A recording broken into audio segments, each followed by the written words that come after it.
Hi guys, welcome to the second part of the Austria-Hungarian series. As you might see, some things happened, but I did a lot of stuff but didn't hit record, so it all kinda went to waste. And I don't really want to record it all over again, so I'll just quickly summarize what happened, so sorry for the inconvenience. Germany and Austria invaded Poland. Austria got some land, and Germany got a lot of land. Albania and North Macedonia were pressured into joining the alliance. Ukraine also got invaded, losing some land down here and some to Austria. Italy also got invaded and lost South Tyrol and became a puppet. And what's happening now when I realized that I wasn't recording?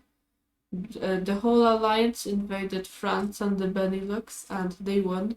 So Germany got all of this land and France was turned into multiple puppet states. Also Switzerland joined the alliance for the war. So after the war they leave. And yeah, so that's what happened. I didn't record, which is very sad. But I'll make it up by doing some more stuff. Also, UK is still technically at war with the Austro-Hungarian alliance. They don't really do anything, so they just kind of sit there and are in war. But nothing actually really happens. So, yeah, so continuing from this point. Turkey gets invaded by the alliance, so Cyprus, and it goes quite smoothly because Istanbul is captured very fast. Some landings from Greek islands are made. Cyprus revolts and joins the alliance's side. So yeah, Turkey falls quite quickly. And they don't even get to Ankara and Turkey already surrenders. Because they just know that they're gonna get destroyed. So actually, Greece annexes all of Turkey and Cyprus. So this is extremely beneficial for them. And now Greece kinda has an empire. So the alliance, mostly Germany, invades Denmark, which is, well, easier said than done. The Danish don't stand a chance against the powerful Germans, and they fall to the German power. So this happens. And they also buy Kaliningrad for $2 trillion US. Keep in mind that this is in the future, so everyone is a bit richer, but that's still a lot of money. But it's mostly funded by Germany, so now they own that. So the Austro-Hungarians and their alliance have kind of already won. I mean, they have control over practically all of Europe and even have a colony. So it would be finished, but no, this is Austria-Hungary. They want more, of course. So they decide that Russia would be their next target, but in fear of the alliance, Belarus, Ukraine, and the Baltics decide to join Russia. Remember, this is an alternate universe. This would never happen in real life. This is just made for entertainment purposes. But these countries join, and Poland also gets forced into joining. So now the Austro-Hungarians and their alliance especially wants to invade Russia now. And before they do that, they want to do something with the British because they're afraid that the British will just come in the war and destroy them. So they just decide to go to peace with Britain. This is not hard, they have to do a lot of diplomacy and stuff. But the British finally agreed to peace. But they also do sign a treaty that the Alliance cannot invade them for the next 20 years. But the Alliance wasn't really planning on doing that anyway, so now it's time for Russia. Russia is now extremely big. They're not really the Soviet Union, but have quite a lot of land from that. But yeah, so Romania. Wait, let me make it a bit brighter. Romania invades into Ukraine, which is quite easy, it's going well for them. Germany also invades into the rest of Poland, which also isn't too hard. The Russians are not at all prepared for this. The unification just happened, so all the Russian forces are around like here, where their old border was. Of course, the countries that united themselves also have an army, but doesn't stand a chance against the alliance.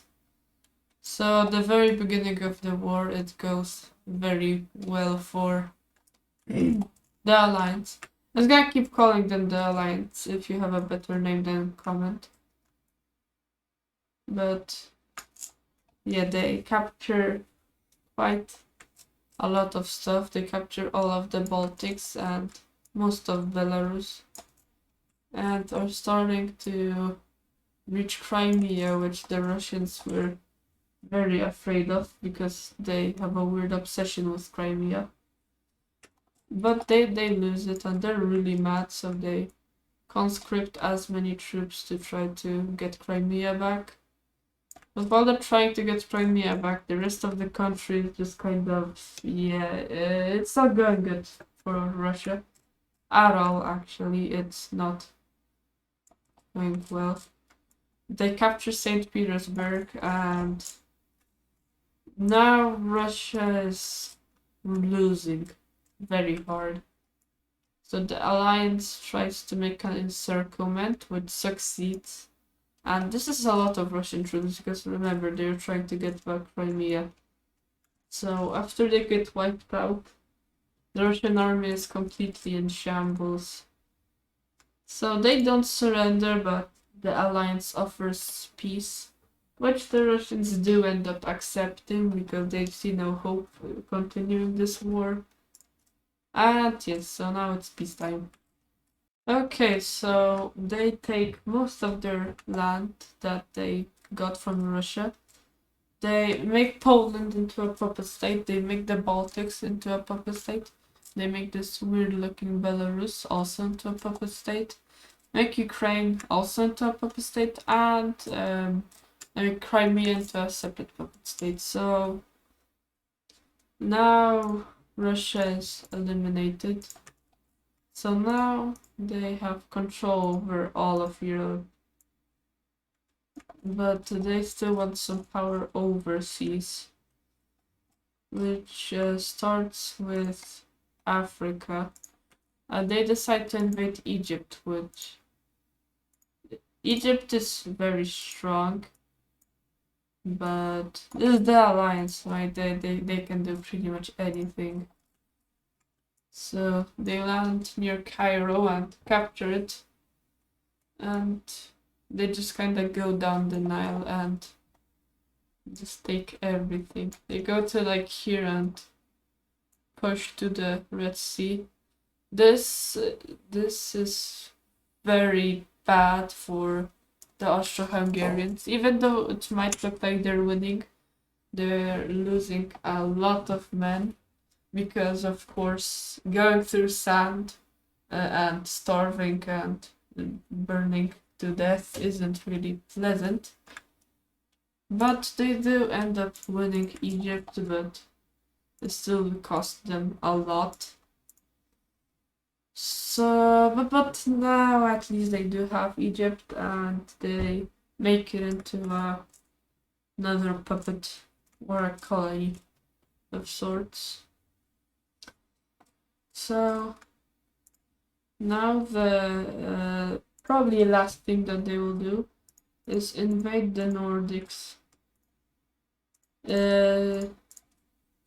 This will help them because the Nordics have a lot of oil and other useful resources.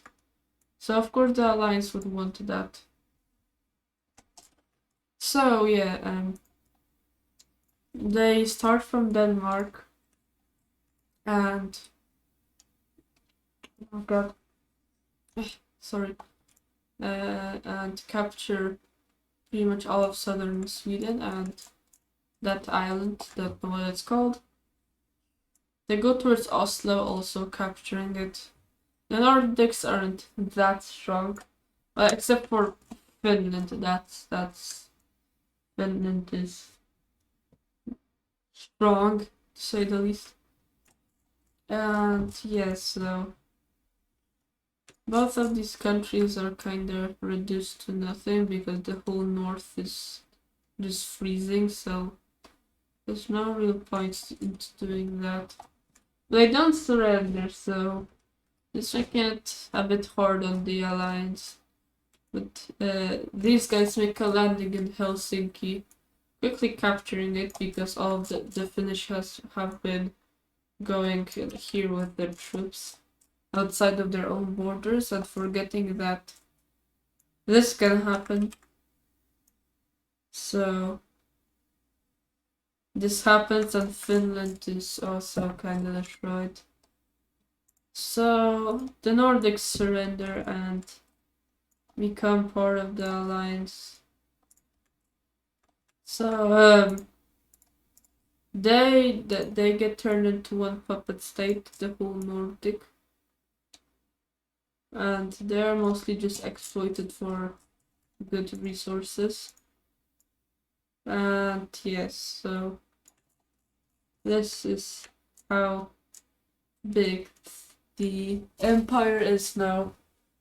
It's actually not just the Austro-Hungarian Empire, it's mostly the influence of their alliance. So Germany, Serbia, Greece, and these two, which they're pretty much puppet states. They aren't like fully independent. But yes, so that's gonna be it for this video. Again, sorry for the inconvenience of me forgetting to click record. And if this does well, or if I will want to, then I might make a third part to this.